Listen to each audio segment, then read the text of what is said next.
Selanjutnya, saudara, ada kisah dari seorang anggota polisi yang mendirikan taman baca di samping Polsek Bungi, Kota Bau-Bau, Sulawesi Tenggara. Taman baca ini didirikan untuk menumbuhkan minat baca pada anak-anak yang semakin memprihatinkan.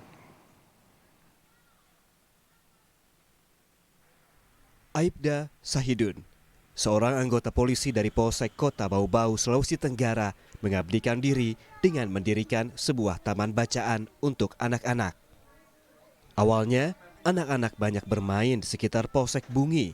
Kemudian, Aibda Sahidun yang setiap hari bertugas sebagai Kanit Binmas tergerak ketika melihat anak-anak ini antusias saat diberi buku. Taman baca pun didirikan agar minat baca anak-anak ini semakin tinggi. Sejak saat itu, hampir setiap pulang dari sekolah, puluhan anak-anak berdatangan ke Taman Baca Polsek Bungi. Bukan hanya membaca cerita bergambar, anak-anak juga belajar menulis. Sang polisilah yang mengajari mereka, mulai dari membaca, menulis, hingga mewarnai. Mendirikan taman baca ini tujuannya untuk supaya anak-anak ini sudah tidak takut lagi sama polisi, supaya dekat dengan yang namanya polisi. Nah, saya lihat di sini karena anak-anak terlalu banyak bermain, sehingga minat membacanya itu kurang.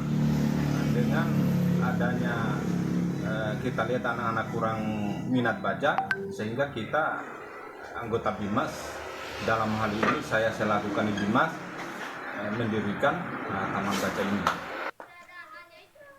Anak-anak mengaku senang ketika belajar di taman baca.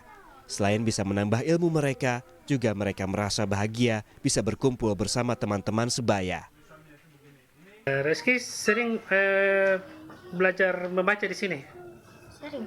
Kenapa? Karena bagus. Bagus. Selain itu? Polisinya ramah-ramah.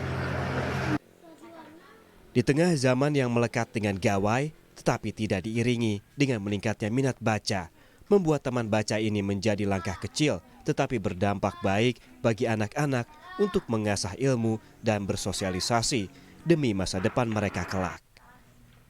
Devriat Noneke, Kompas TV, Bau-Bau, Sulawesi Tenggara.